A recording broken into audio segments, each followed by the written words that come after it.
Welcome back to the show. Anytime I get a chance to talk bowling on this program, I'm going to do it. I'll be a little self-indulgent. And if I do it, I want to bring in this guy to do it. Kyle Troup. What's up, Jason? How's it going? The pride of North Carolina hanging out with us on the show. And Kentucky. All right, Kentucky working on too. The Kentucky crowd now. All right. Fair enough. Well, I know you're a Panthers. I know I was following you on social when the Carolina Panthers were making their run in the postseason. So I wanted to give you some love there. Taking part in the Pete Weber Missouri Classic going on just outside St. Louis, the PBA Tour over on the CW. The finals on Sunday, 4 p.m. Eastern. The CW, one of their new TV partners there. Our show airs on a lot of CW affiliates, particularly our weekend show. So I thought it was great to get you on and promote what the CW is doing with the PBA Tour and yourself as well. So I got to start with the big news of the week, and everybody's still talking about Brandon Bonta. Throws the perfect game in the finals, the title match against one of the best bowlers in the world in EJ Tackett. As somebody who's obviously as much a fan of the sport as you can be, as you are, in addition to bowling, what's going through your mind as you're watching this rookie go and do something like this? So Jesper and I were actually kind of following it as we were already making our drive up here to Missouri. And we were pulling for him, obviously. He was, I guess I could say he was my pick at the beginning of the season for Rookie of the Year. But I'm sure a few people are saying that now. So, it is what it is with that. But honestly, we were screaming. Like, I think it's a dream come true, like a beautiful start to the CW network. For a rookie to step up and do that is pretty incredible. It might be the story of the year right off the bat in week one of the season. But he did look very good in the practice session on Saturday. They had like an hour practice because that was the first time bowling at the ITRC. And honestly, I feel like he put up a great show of how to break down a lane and how to play a lane. And I bet that comes from collegiate bowling because, he was one of the best collegiate bowlers, and I feel like I just kind of watched him break him down here, start here, move to here, and the 300 on the end is just absolutely sick. Like, cash in the extra 10 G's while you're at it. I will tell you what my take on it was on Monday when we came on and did the show, and you might think this is a tad bit cynical, but I'm allowed to be. I said, man, it only goes downhill from here. I mean, come on. You cannot do better than beating EJ. And your first TV event, I just can't imagine from a mental standpoint, everything from here is going to feel like a disappointment for this kid. I would say so. Maybe when he gets to his next title match and he misses, he spares the first frame. But that's got to give him a ton of confidence coming out here on tour. They weren't easy. We put out dual pattern.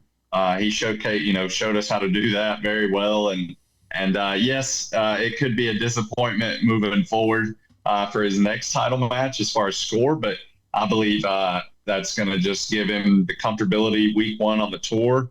I'm excited to kind of follow along now and see how his season progresses. You bowled at the time. It was, I think, the 33rd televised 300 in PBA history, 2022 Tour Finals against Chris Prather. Describe to someone that either bowls or even doesn't bowl what that 10th frame on TV feels like when you're going for a 300, as opposed to the zillions you bowl in league and practice and all of that. So I guess mine was a little unique because it was during the qualifying. No, it wasn't during the qualifying. I think it was during a head-to-head match. It was a head-to-head. Actually, I regress on that. Yes, obviously the nerves kick in there. You feel a little bit of pressure. Bowling 300 on TV is, something that hasn't been done very often. But at the end of the day, anytime I have the front nine, I always want to look back and say, well, I've been confident to this point, so just stay confident, stick to the process, and, go out there and execute 105% of the shot. You never want to be scared or place it. I would much rather go high or through the face on the front nine than kind of baby it or not really want to give it a full effort because I was a little afraid of the moment, so to speak. The CW, the new TV partner of the PBA Tour, this thing continues to morph, what the PBA Tour is. And I don't necessarily know that what it is now is even what it's going to look like in a year or two as things continue to evolve and change. Talk to me about, though, where it is at this moment, and as bowlers, how you guys feel in terms of comfort level with where things are going. So, we've actually had two new changes, obviously CW being the new network and also having Peter Murray as the new CEO. I got to meet Peter and talk with him, had a few conversations, and I love his vision. He's also got a hell of a resume, as well as the guy that he brought in with him for like digital media and marketing. So I'm very excited about those, about Peter kind of running the ship and his vision for how he wants to grow bowling, take it worldwide and tell more storylines about the players when they're on the CW. Because one thing Peter said to me that I fell in love with, or, really it stuck with me, was the fans aren't going to fall in love with the bowling balls. They're going to fall in love with the bowlers. And that's a big focus of Peter's, and I think a big focus of the CW. So I think it's a great partnership between the two people. And also I was excited about coming on to the CW to begin with, because they're kind of new into the sports space. NASCAR, I believe they've got some basketball and bowling now as well. Football maybe too. A couple other sports. Yeah. Football. And in 5 years from now, CW could be like one of the main channels you want to go watch sports. And I think it's a great thing that the PBA is kind of early to the party when it comes to the CW. I think we've got some great leadership with great vision. And I will agree, I believe the tour will look a little different next year, but I think difference as in better as well. So very excited for the future. How about for you? Your off season was a little different. You got married. Congratulations. I mean, that is amazing. I was following. I sent you a congratulatory note on it. But how did that change your approach with everything that it gets involved with getting married? How did that perhaps change your off season in terms of being prepared the way you might normally be for the start of this season?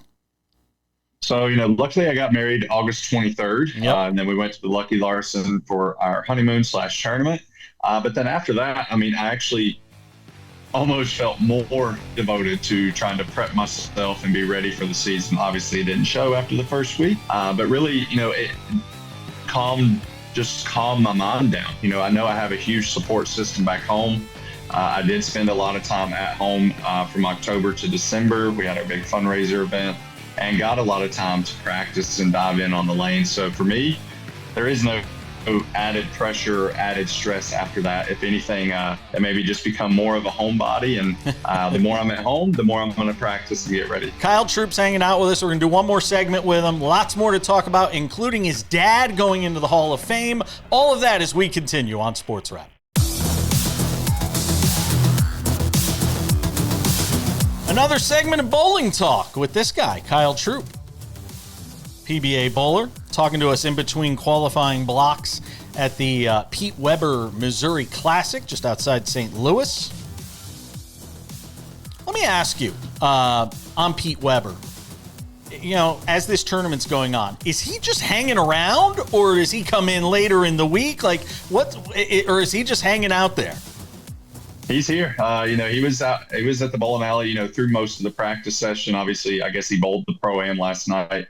I seen on social media, and I seen him in there probably by the third game, and he was still, I believe he dipped out right before we finished. So he's definitely very honored to have this tournament named after him for now the second year in a row. I always give him a handshake and a hug, and he's got his family here with him. So it's nice to see, Pete just hanging out in the back, maybe a little less intense Pete, which, you don't get to see too often. So it's nice to see that.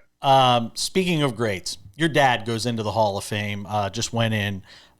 Amazing honor for him. He's such a figure around the tour, especially with your success. It's given people an opportunity to kind of understand who he was and his impact and significance in the sport. Give me a sense of what it's like to see Guppy go into the Hall of Fame and what that has to feel like for you.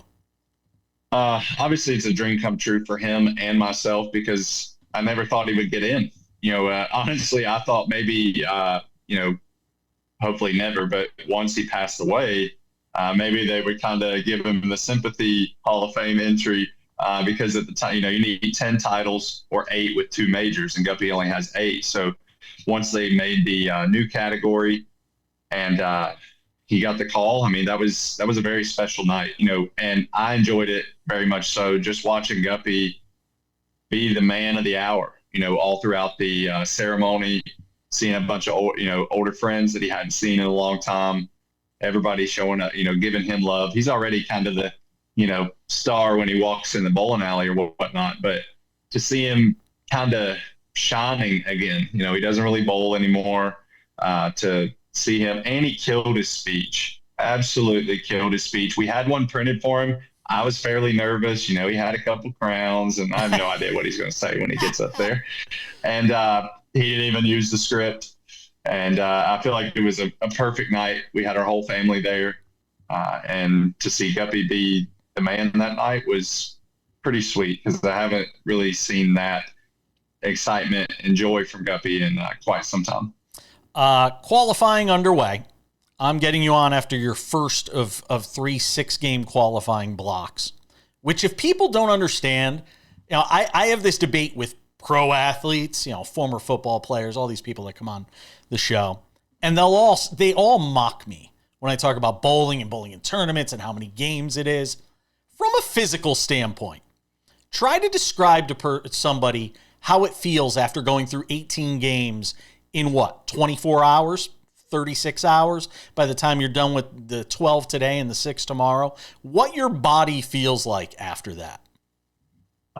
So for me, and I feel like for most bowlers, our bodies really don't hurt too much. I'm trying to think of a good comparison, because obviously it's muscle memory to me at this point. Yeah, my back's a little tight, my legs get a little tight, but at this point in my career, now talk to me next week when we bowl like 80 games at the US Open in a week. Yeah, everybody's going to be hurting.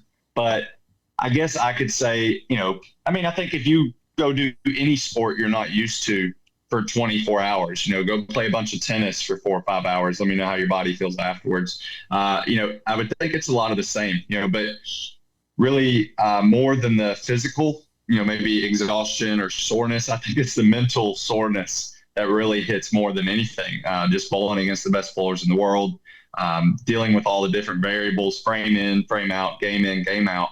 That's almost more of the battle while we're out here. So I think it's all about taking care of your body, because if you don't, then these 18 games are going to feel like, you did 4 workouts in one day. I remember talking about this with NASCAR driver Bubba Wallace last year before he picked up his second win.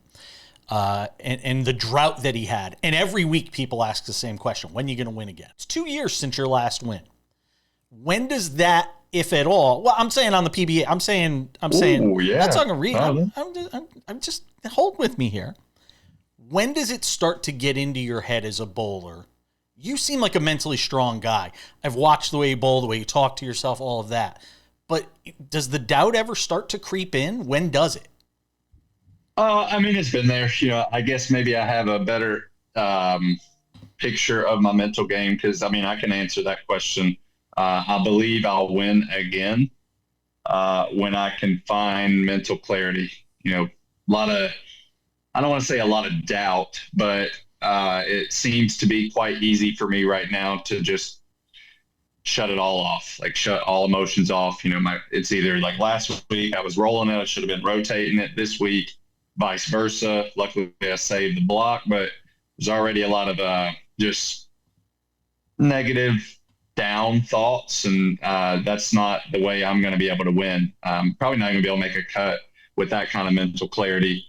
So for me, and shout out to my wife, I started reading a book last night by Rob Rotella, and just Rotella is a legend in that realm. A lot of golfers use him. Yep, that was the name. The Golf Is Not a Perfect Game, I believe, and just trying to find mental clarity and calmness, I guess. Maybe enjoy what I'm doing a little bit more, because right now I'm very hard on myself, and it feels very much like a job, and just being a little too rough on myself right now. So we need to get the mental clarity cleared up, and that's when I'll win again. Do you feel that when the margins are so close? We were just talking about it, I think, off the air. 50 pins is such a difference. Is it easy sometimes to get bogged down in the micro as opposed to being able to step back and look at it from a macro standpoint? Yeah, 100%. I mean, I feel like that's kind of what I did throughout that block. And then, finished up and I feel like I made an adjustment the last 2 games that really just made me realize I think I know what I'm doing now, with a roll adjustment. But yeah, I mean, I looked at it 50 pins. I mean, to me, that doesn't feel like a whole lot. Now, you could ask me last week, 50 pins felt like a lot more, but, one of the goals was to leave with a smile on my face. I didn't quite do that, but, definitely closed the block out good, gave me some confidence, gave me comfortability moving forward to tonight's block, and just seeing kind of how the lanes are really getting. This is a week that I should succeed, but it's just going to come down to my mental composure and mental game. So I feel like that can be an easy answer for me to work on and improve on going into tonight's block. Whereas if it was a physical thing and, my timing's off and I need to change this, change that, that's not quite as an easy fix. Do you have a favorite stop on the tour? Portland, Maine, Bayside Bowl. We're coming there in April. You know it. Yeah, I figured that might be it. I was disappointed that the tour is not in Vegas this year because Vegas is a bowling mecca. To me, it just surprises me that there were no stops this year in Las Vegas. I know there was a ton of it for the last several years, but it just kind of disappoints me because this is a great bowling market. I'm not too upset because we drive the entire tour and we've already done that twice. And then just flying is tough. We can only bring 6 balls plus a suitcase. You got to transport some. So I'm not too upset about it. But, I mean, they should do some kind of like promo event in Vegas, maybe in the summertime, even though our bowling balls would melt. But, I guess you got to give and take. I love it. Hopefully we do see you out here soon. Listen, best of luck in St. Louis. I'm always rooting for you. I text you whenever I get a chance. Be well out there. Good luck in the rest of the qualifying, and hopefully we'll get to catch up later in the season after you get another win. Sounds good. I win, I'm coming on the show, so book me then. I love it.